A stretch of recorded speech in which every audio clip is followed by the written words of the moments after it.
Silahkan duduk. Shalom, saudaraku.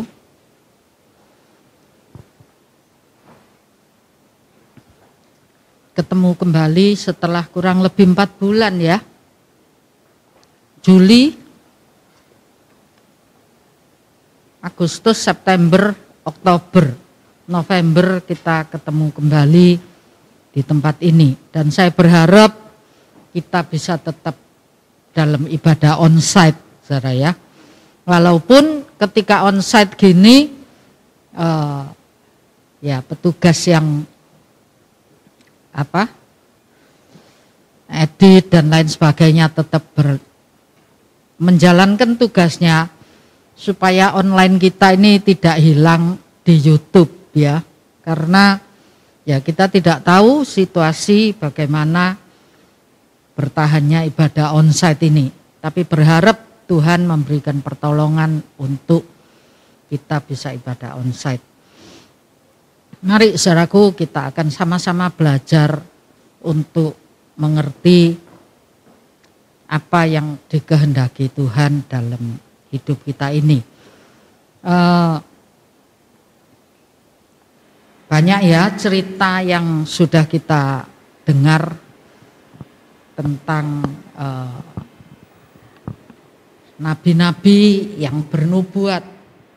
Kalau minggu lalu Anda ngikuti ibadah online-nya, kita sempat bahas bagaimana mendengar suara Tuhan.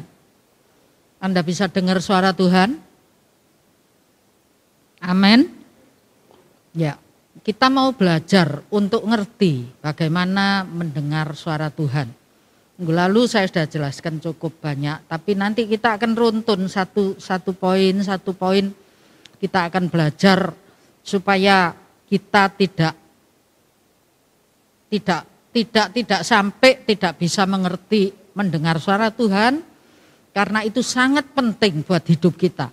Suara Tuhan inilah tuntunan yang kita ini ikuti dalam hidup ini. Kalau kita tidak bisa dengar suara Tuhan, lalu bagaimana kita jalan, bagaimana kita hidup, gitu ya. Jadi ya ada ya yang minggu lalu ikut itu ada macam-macam, ada nubuatan, ada audible, ada yang tidak audible, ada liwat penglihatan, ada liwat mimpi, ada juga liwat khotbah.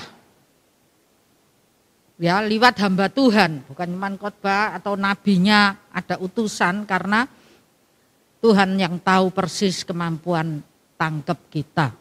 Ya.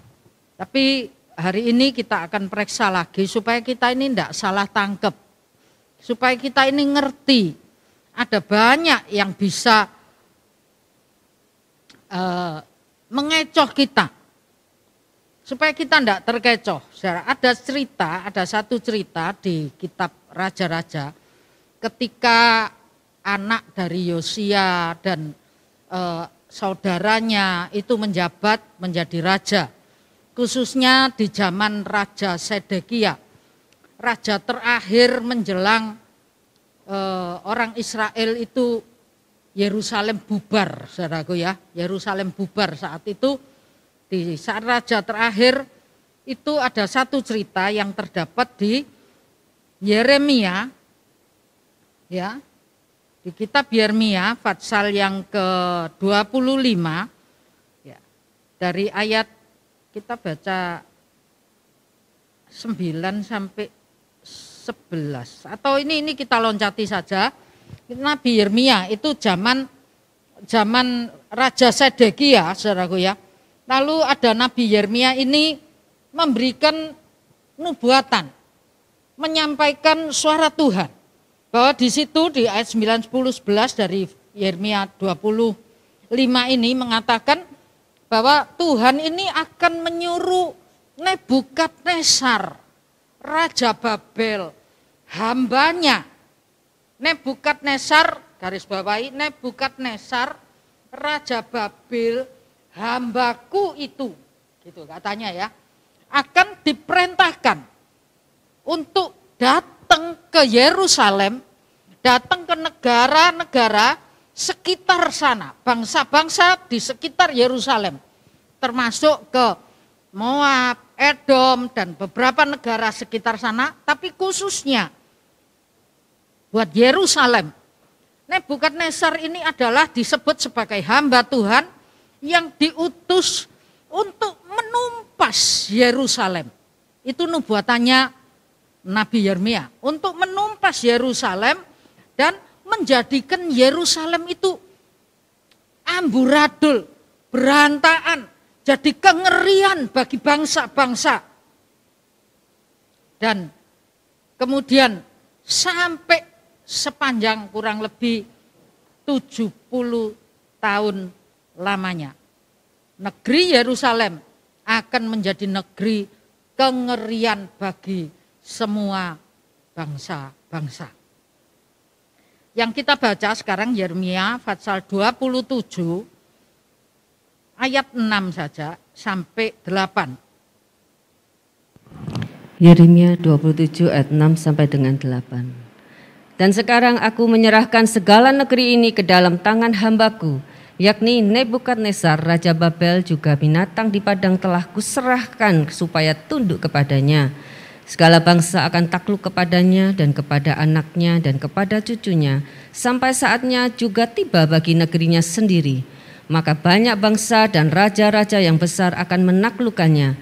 Tetapi bangsa dan kerajaan yang tidak mau takluk kepada Nebukadnezar Raja Babel dan yang tidak mau menyerahkan tengkuknya ke bawah kuk Raja Babel, maka bangsa itu akan kuhukum dengan pedang, kelaparan, dan penyakit sampar. Demikianlah firman Tuhan, sampai mereka kuserahkan ke dalam tangannya. Mengenai kamu, janganlah kamu mendengarkan nabi-nabimu, juru-juru tenungmu, juru-juru mimpimu, tukang-tukang ramamu dan tukang-tukang sihirmu yang berkata kepadamu, janganlah kamu mau takluk kepada Raja Babel. Terima kasih. Loncat Bu ke pasal 38 ayat 2 dan ayat 3. Yeremia 38 ayat 1 sampai dengan ayat 2 dan 3. Ayat 2 dan 3. Beginilah firman Tuhan. Siapa yang tinggal di kota ini akan mati karena pedang, karena kelaparan dan karena penyakit sampar. Tetapi siapa yang keluar dari sini mendapatkan orang Kasdim, ia akan tetap hidup. Nyawanya akan menjadi jarahan baginya dan ia tetap hidup. Beginilah firman Tuhan. Kota ini akan pasti diserahkan ke dalam tangan tentara Raja Babel yang akan merebutnya. Ya. Saudara, ini nubuatannya Nabi Yeremia tentang Yerusalem. Jadi Yerusalem akan dihancurkan, disebutkan Anda garis bawahi, oleh Nebukadnezar Raja Babel. Dan Raja Babel ini disebut di tempat itu, di ayat tadi yang kita baca, sebagai hamba Tuhan yang diutus. Sehingga di ayat 3, pasal 38 ayat 2, ayat 3, di situ diceritakan siapa saja yang mau menyerahkan tengkuknya. Artinya yang mau tunduk kepada Babel. Yang mau tunduk kepada Nebukadnezar ini, maka dia akan terpelihara hidupnya. Tapi yang tidak, mereka akan kena pedang, kena sampar, kena kelaparan, dan nyawanya jadi jarahan. Saudaraku, berhenti Yeremia ini berbicara. Tidak lama kemudian datang ada nabi lain. Namanya Nabi Hananya. Ya, yang memberikan nubuat, tadi dikatakan 70 tahun lamanya Babel ini akan berkuasa atas Yerusalem. Nah, tolong Yeremia 28.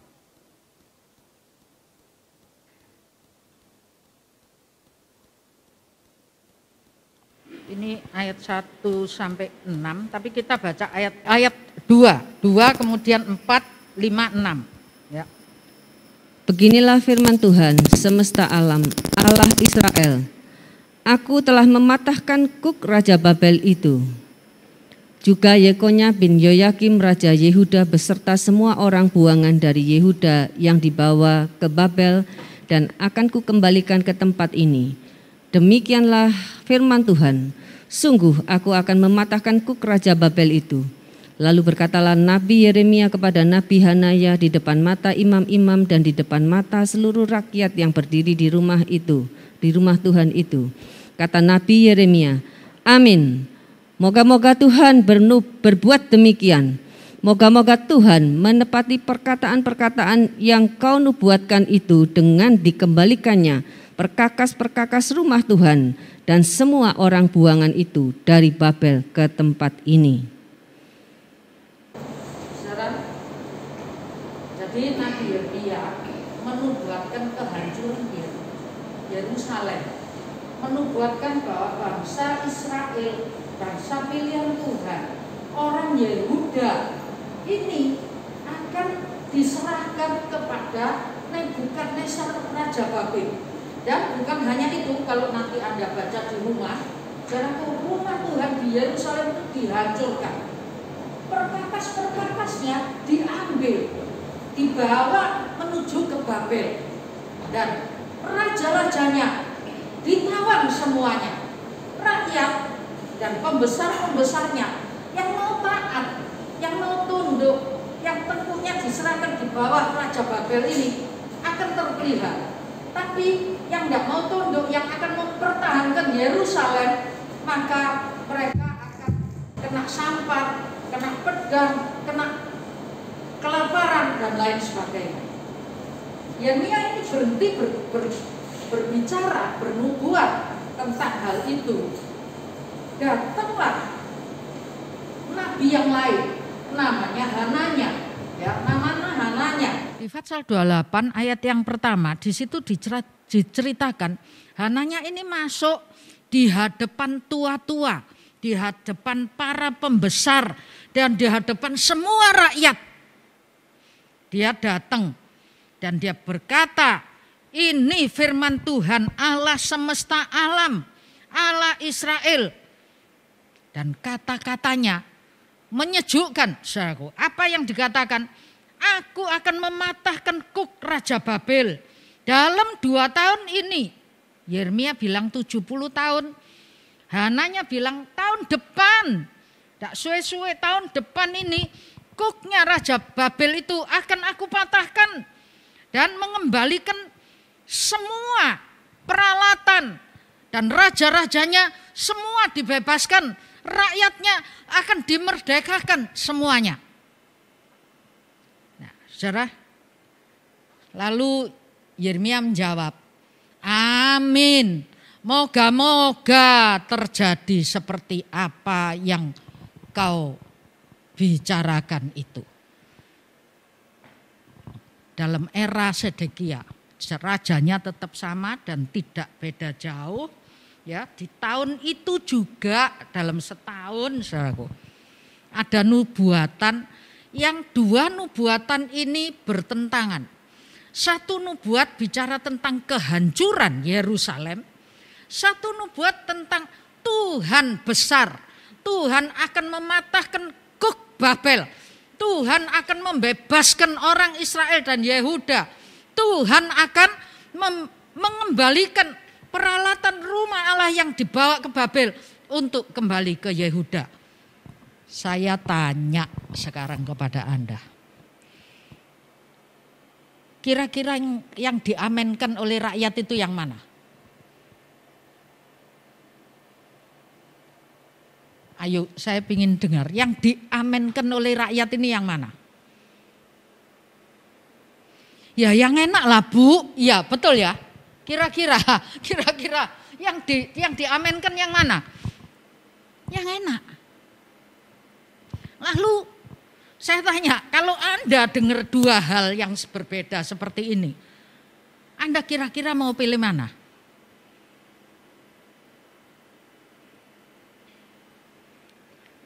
Ini sebuah pertanyaan, saudaraku. Dan kejadian-kejadian seperti ini tidak cuma terjadi di saat Nabi Yeremia dan Hananya ini. Banyak kali terjadi. Anda masih ingat bagaimana di 1 Raja-Raja 13, seorang nabi muda datang kepada Yerobeam, lalu menubuatkan yang jelek-jelek kepada Yerobeam. Ya, balik nabi tua bilang cerita yang lain. Ada Ada banyak berita-berita yang seperti itu.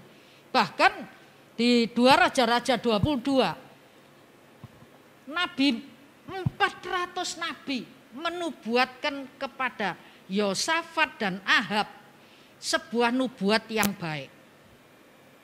Majulah perang, maju perang, maka engkau akan menang. Tuhan akan menyerahkan musuhmu ke dalam tanganmu. Nanti kita akan baca sedikit itu. Tapi datang seorang nabi, cuma sitok, satu tok, Nabi Mika bin Yimla. Yo, kamu perang enggak balik, gitu saudara. Itu banyak. Bahkan itu intern nabi. Anda ingat waktu Musa diutus Tuhan ngadep Fir'aun, Musa diberi oleh Tuhan karunia mujizat. Tangan masuk keluar kusta, air jadi darah dan sebagainya. Maka Fir'aun juga manggil orang yang lain, orang pinternya Mesir bisa juga buat seperti itu. Kira-kira menurut Anda yang sejalan dengan firman Tuhan, yang sejalan dengan ketetapan Tuhan, itu nubuatannya Yeremia atau nubuatannya siapa ini?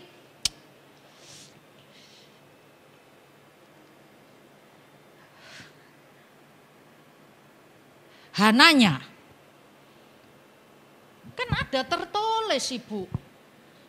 Yerusalem itu kota yang diberkati. Yerusalem itu adalah kota yang dipilih Tuhan.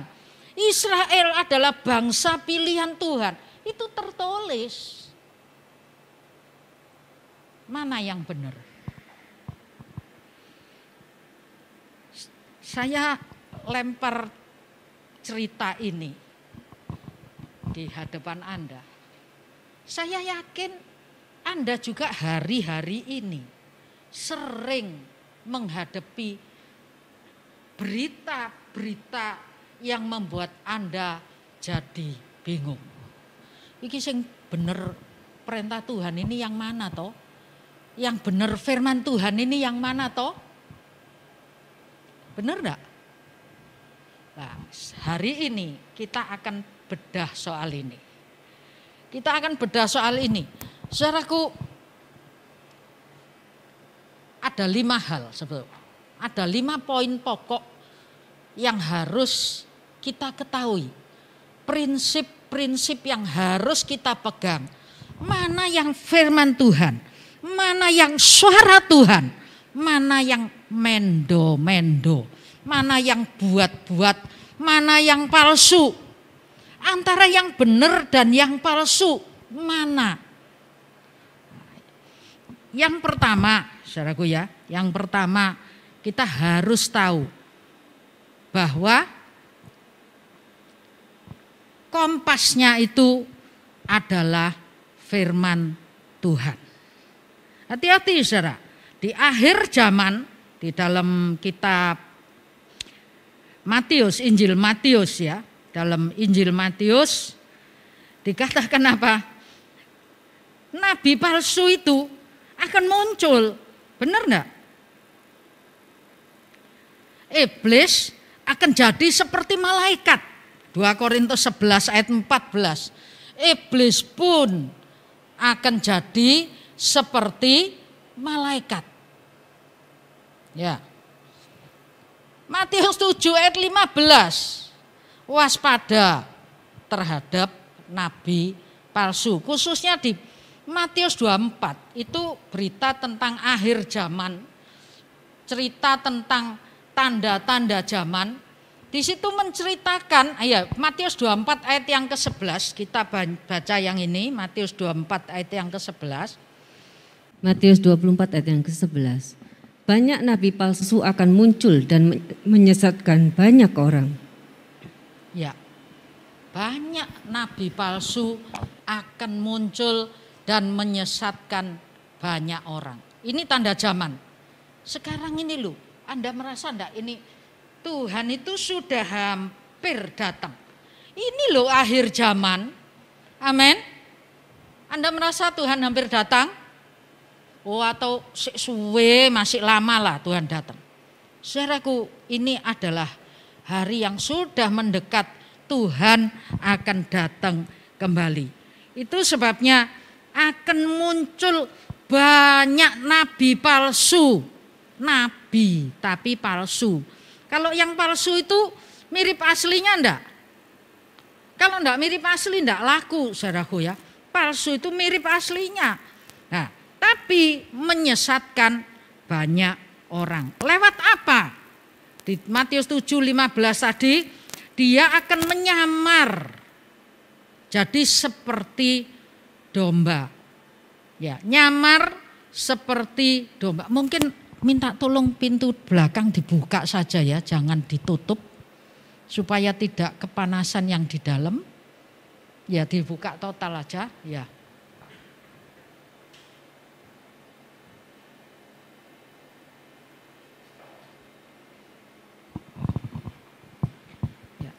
Jadi kalau nyamar jadi seperti domba. Tapi sebetulnya dia adalah serigala yang buas, yang mematikan. Tadi 2 Korintus 11 ayat 14 katakan iblis jadi seperti malaikat terang.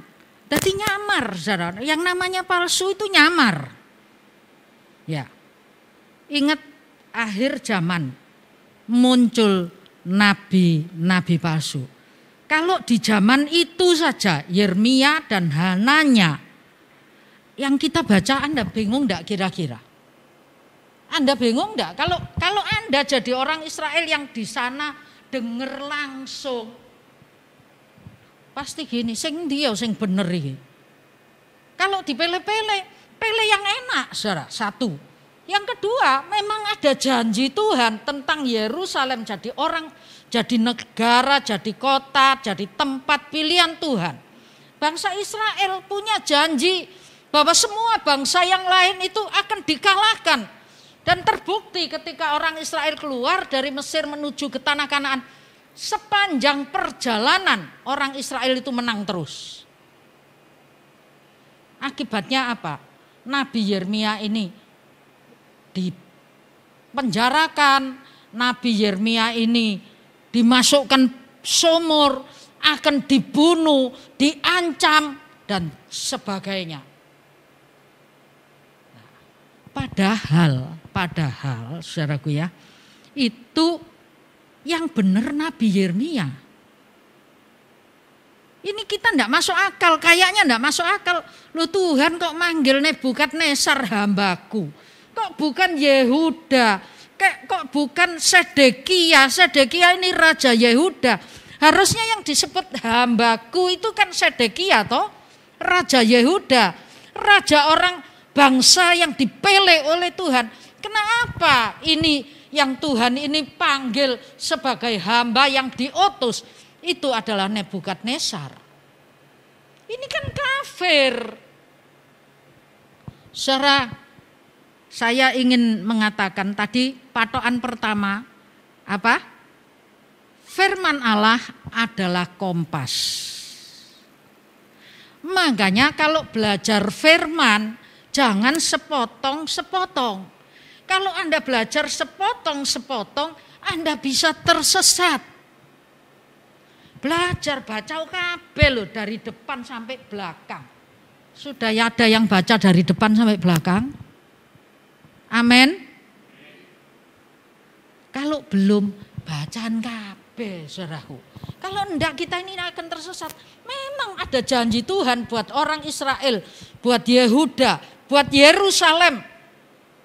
Tapi hari itu ada pembatalan. Saudara ya, itu terdapat di Yeremia 28 itu ya.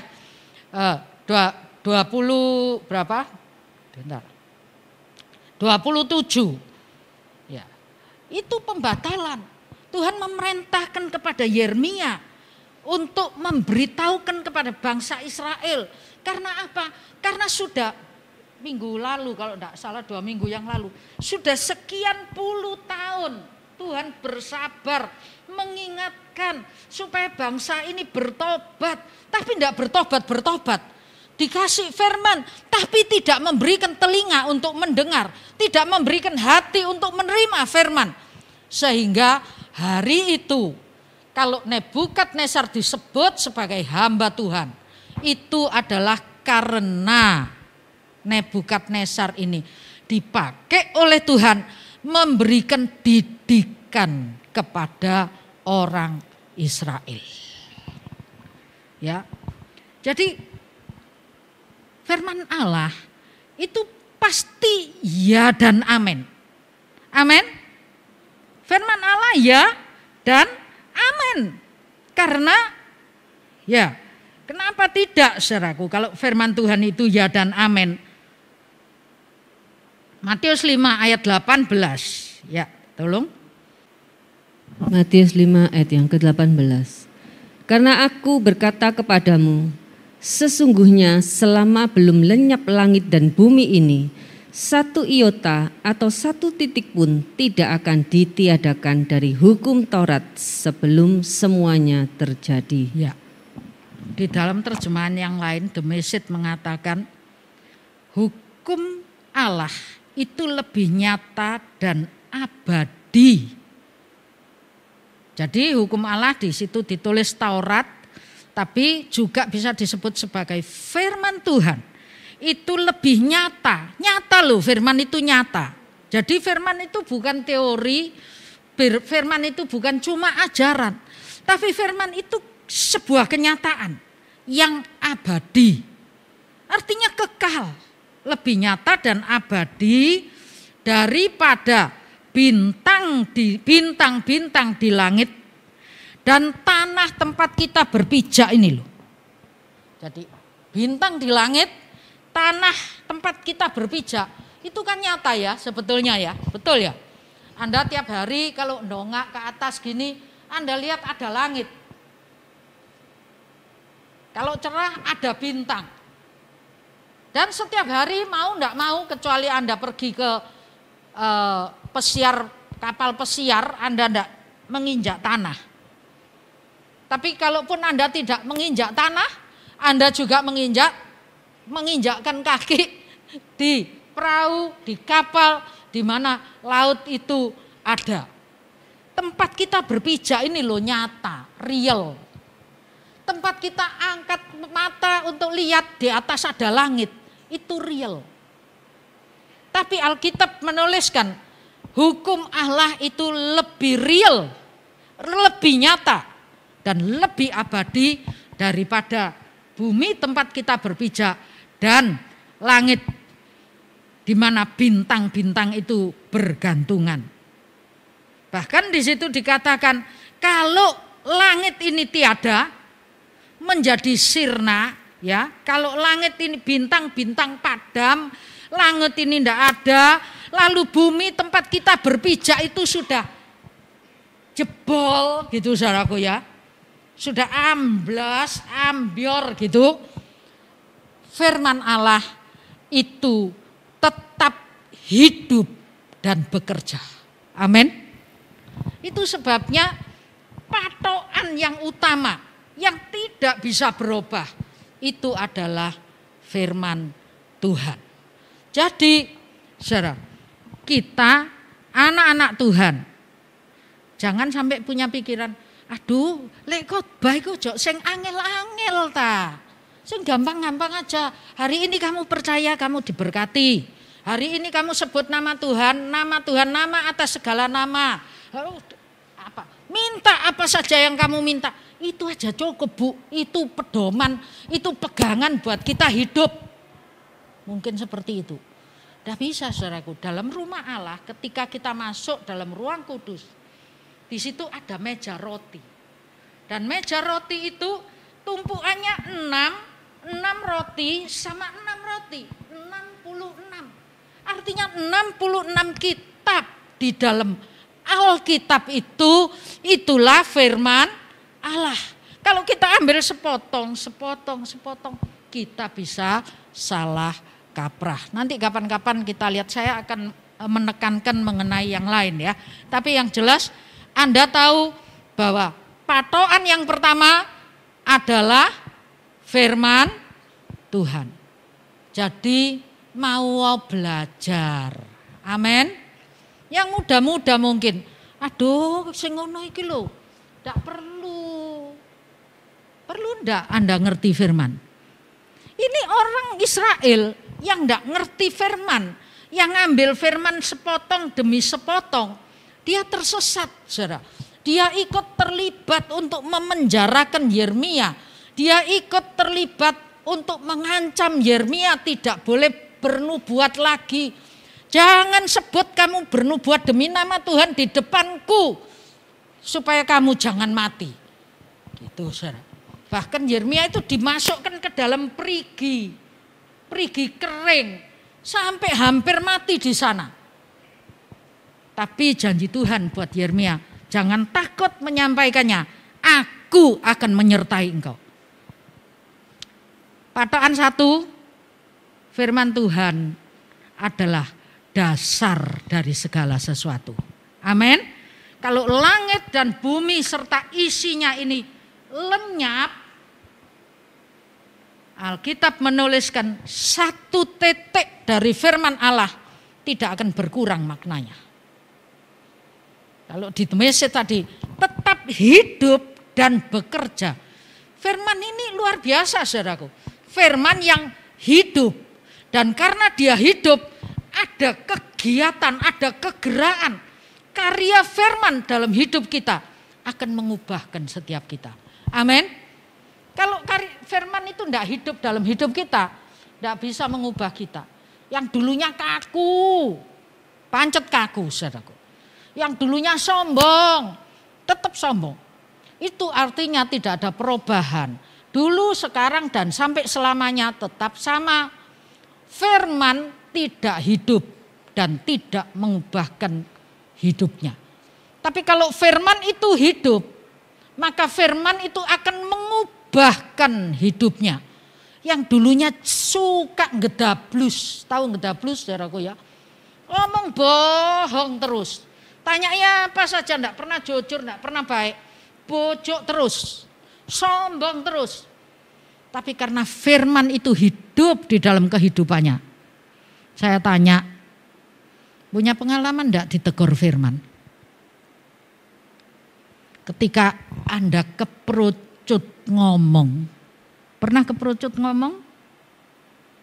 Mungkin kata-kata yang kurang bagus. Mungkin kata-kata yang kasar, mungkin kata-kata yang enggak baik. Ada suara firman negur enggak? Pernah enggak dengar? Loh, ngerem saudaraku. Setelah itu Anda akan berhati-hati untuk bersikap, untuk bertutur kata.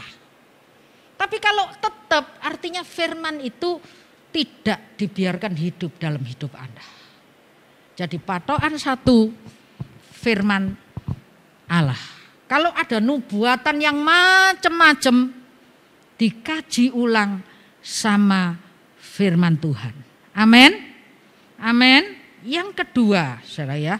Yang kedua, biasanya pada umumnya ada konfirmasi.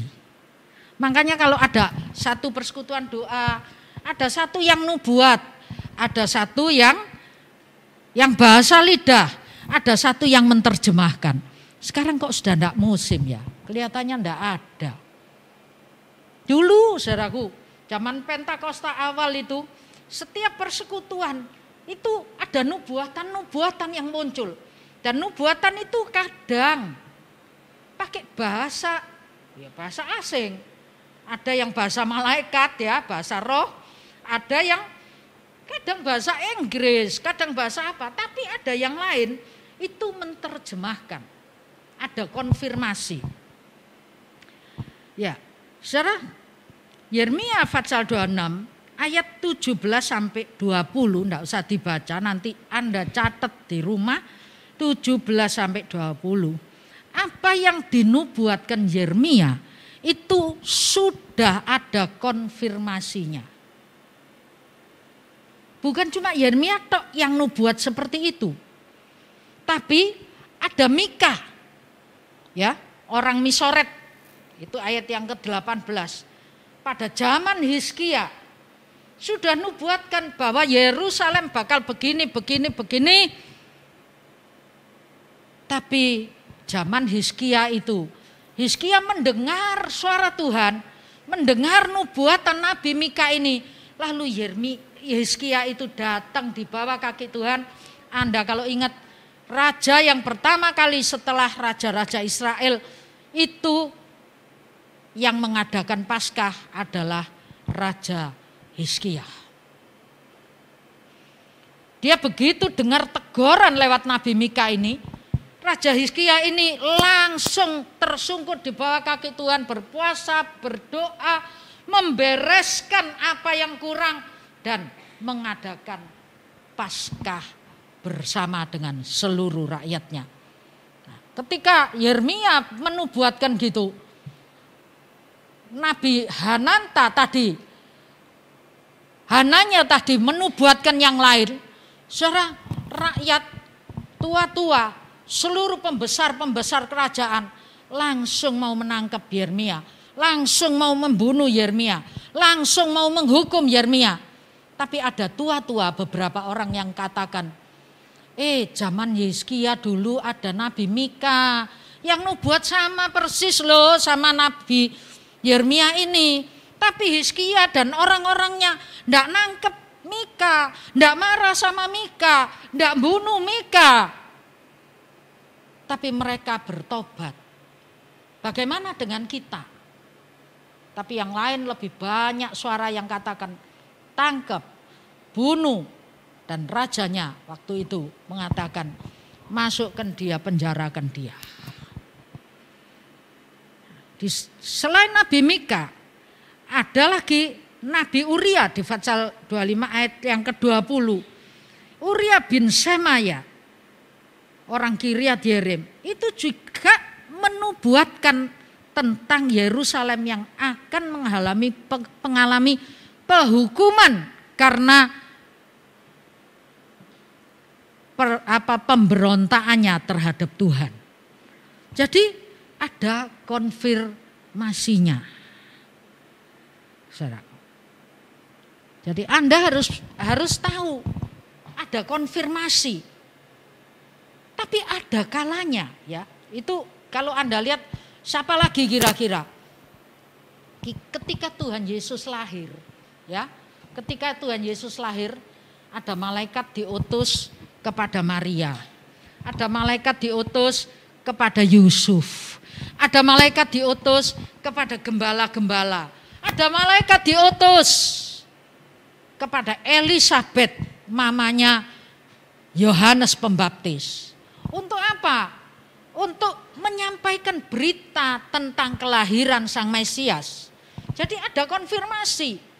Bahkan jauh sebelum kelahiran. Di kitab Yesaya Fatsal yang ke-9 itu juga diceritakan seorang anak akan lahir bagimu.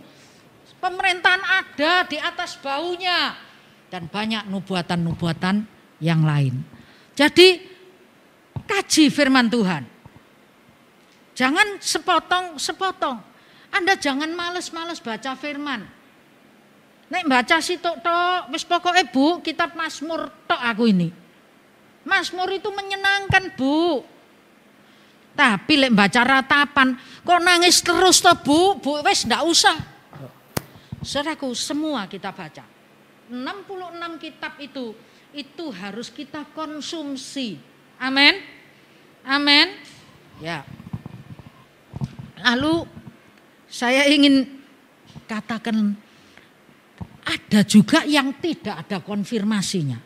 Kalau zaman ini sudah jahat bener, saudaraku ya. 1-2 orang saja yang bisa memberitakan berita yang benar. Berita yang lain, kelihatannya domba, kelihatannya malaikat terang, kelihatannya domba. Sebetulnya dia adalah serigala buas, cuma mau ngerebut nyawamu. Kelihatannya malaikat terang, tapi sebetulnya dia adalah setan yang hendak membinasakan. Kapan itu terjadi? Saudara, kapan itu terjadi? Ya, kita lihat ketika tadi saya katakan ada Nabi Mika bin Yimla, ya. Nabi Mika bin Yimla. Dalam 1 Raja-Raja pasal 22, ya. Nanti Anda baca di rumah dari ayat 8 sampai ayat yang ke-17. Tapi kita pelan-pelan akan baca dari ayat 10 saja. Ya, 1 Raja-Raja 22. Sementara Raja Israel dan Yosafat, Raja Yehuda, duduk masing-masing di atas tahtanya dengan pakaian kebesaran di suatu tempat pengirikan di depan pintu gerbang Samaria, sedang semua nabi itu bernubuat di depan mereka. Nah, semua nabi, itu ada 400 nabi saudaraku ya. Terus maka Sedekia bin Kenaana membuat tanduk-tanduk besi lalu berkata, beginilah firman Tuhan, dengan ini engkau akan menanduk Aram sampai engkau menghabiskan mereka. Juga semua nabi itu bernubuat demikian, katanya, majulah ke Ramot Gilead dan engkau akan beruntung, Tuhan akan menyerahkannya ke dalam tangan raja.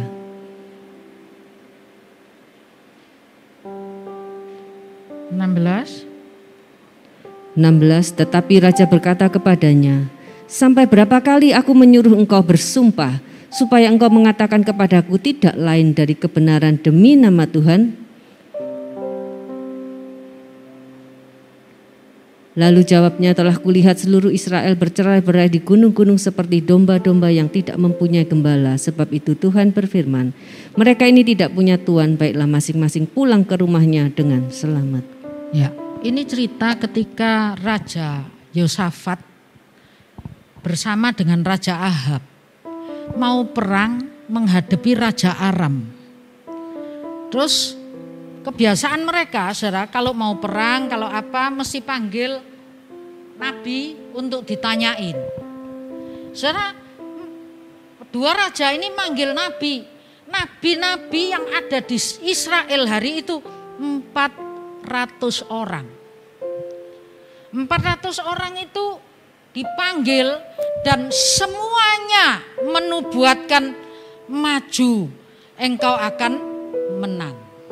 Maju engkau akan menang. Secara jumlah tidak menentukan.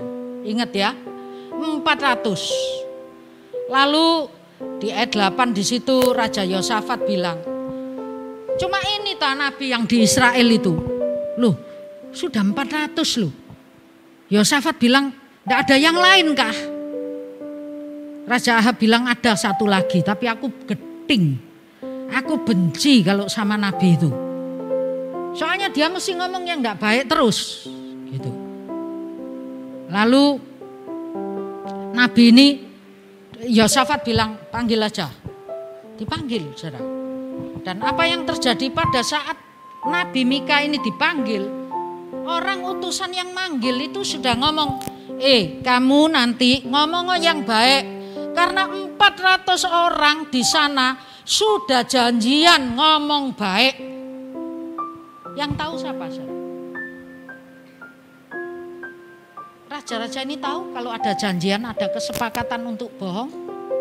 Dan ditawari, dituliskan, Tuhan mengizinkan roh bohong itu untuk merajalela di 400 nabi-nabi ini untuk menyampaikan berita bohong. Kalau di ini dikatakan Yeremia ngomong, aku akan ngomong yang seperti Tuhan perintahkan kepadaku. Tapi apa yang terjadi? Yang kita baca tadi, begitu sampai Yeremia ini ditanyai ngomong apa? Maju, kamu akan menang. Tapi Yosafat, kamu tak sumpah lo ya, gitu saudaraku ya. Kamu wani tak sumpah lo. Berani enggak kamu ngomong sing bener? Baru dia ngomong, enggak. Beda.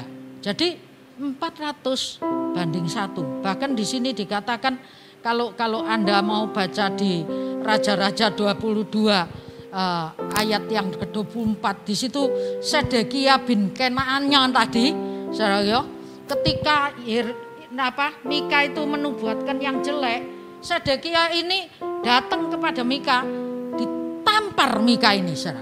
Ditampar dan dia ngomong, Tuhan yang ada di aku mana mungkin pindah ke kamu. Meyakinkan enggak? Sangat meyakinkan. Bahkan kalau Anda nanti baca yang di Yeremia tadi, Yeremia sama Hananya tadi, saudaraku, Yeremia ini sama Tuhan dikasih gandar ini. Pakai peragaan. Ngomong seperti ini loh bebannya.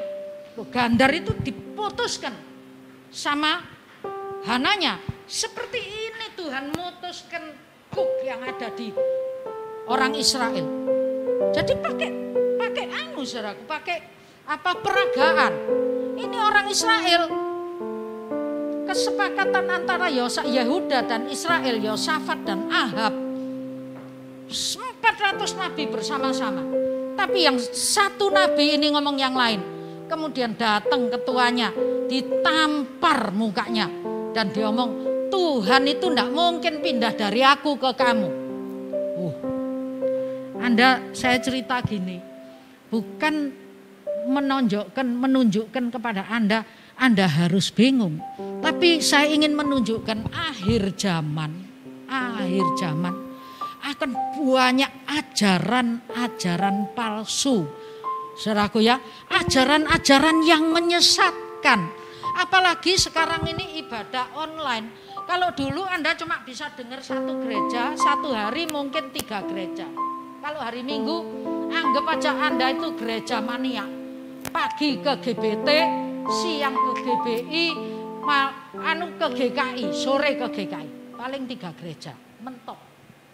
Kalau sekarang, jarimu itu loh, dunia ada di dalam tanganku, betul enggak? Anda tekan gini, satu hari Anda bisa dengar hari Minggu, mau dengar berapa saja, setengah jam kali 24 jam. Atau 1 jam kali, minimal 20 Anda bisa dengar. Hati-hati saudaraku ya. Zaman akhir akan ada banyak ajaran-ajaran yang menyesatkan. Itu sebabnya jadi anak Tuhan, tidak boleh jadi anak Tuhan yang kanak-kanak. Harus mau makanan-makanan keras. Harus tahu firman Tuhan secara keseluruhan. Bukan dipilah-pilah, diambil yang enak tok dibaca, yang lain enggak. Semua Anda baca, minta hikmat Tuhan. Dan Anda harus tahu, kalau Anda tidak bisa mengerti tapi Anda berusaha, lewat ibadah Tuhan nanti akan memberikan penjelasan kepada Anda. Apa yang Anda tidak mengerti, saudaraku ya. Betul, Mika juga seperti itu, seperti jawab Yeremia. Mika juga menjawab seperti itu. Tanpa konfirmasi, 400 orang banding 1 orang. Bahaya bukan?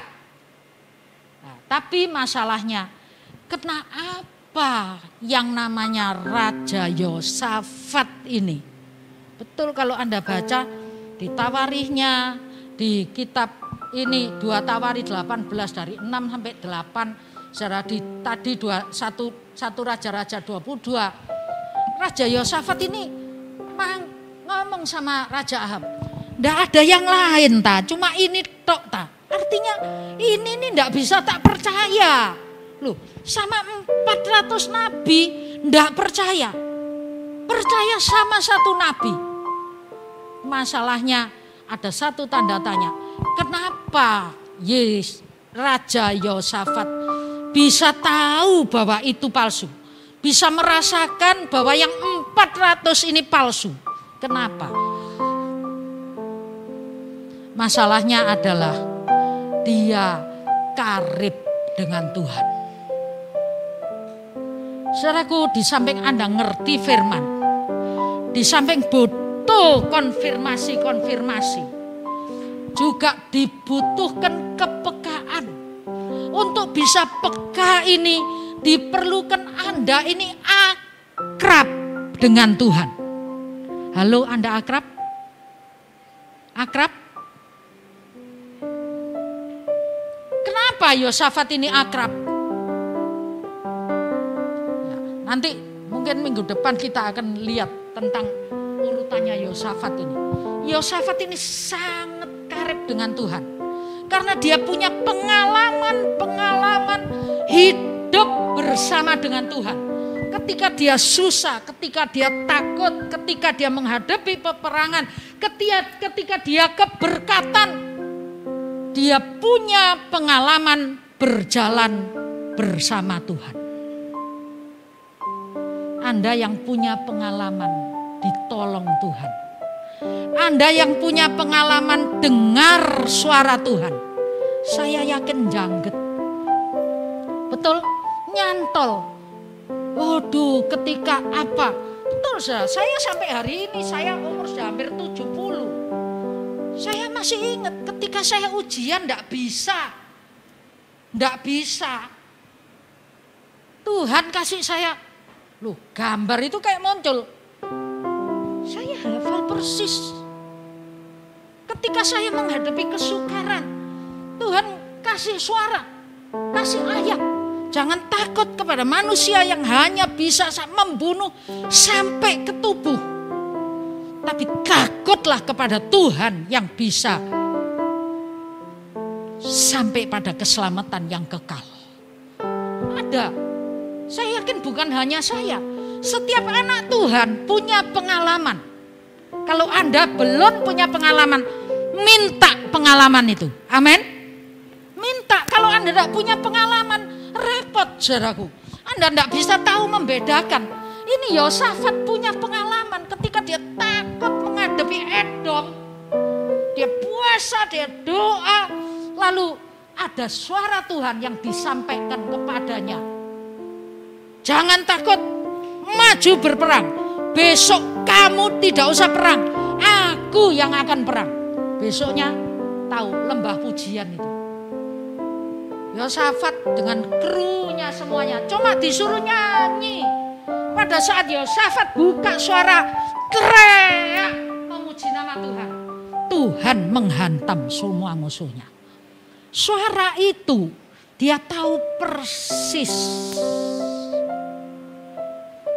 berapa grade-nya, frekuensinya yang seberapa.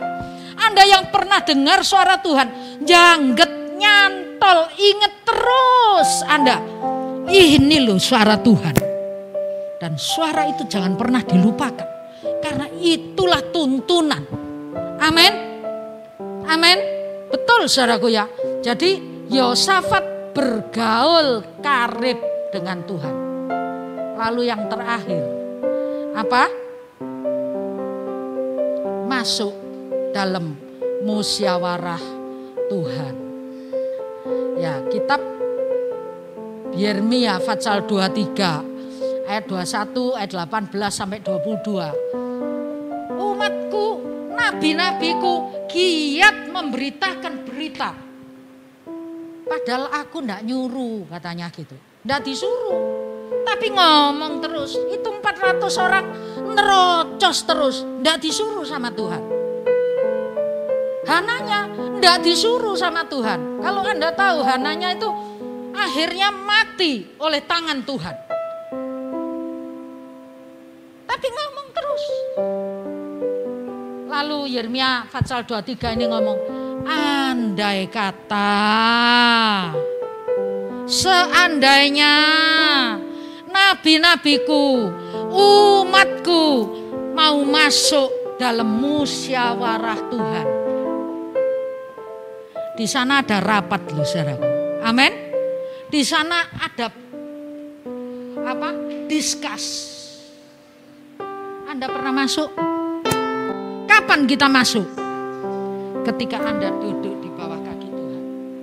Anda berdoa, Anda masuk dalam hadirat Tuhan. Dan di sanalah Anda bisa dengar suara Tuhan. Anda bisa dapat pesan Tuhan. Dan itulah yang harus Anda pegang. Masuk dalam musyawarah Tuhan. Yang akrab dengan Tuhan. Baca firman-Nya. Dan engkau akan tahu mana yang suara Tuhan, mana yang bukan. Ayo kita bangkit berdiri.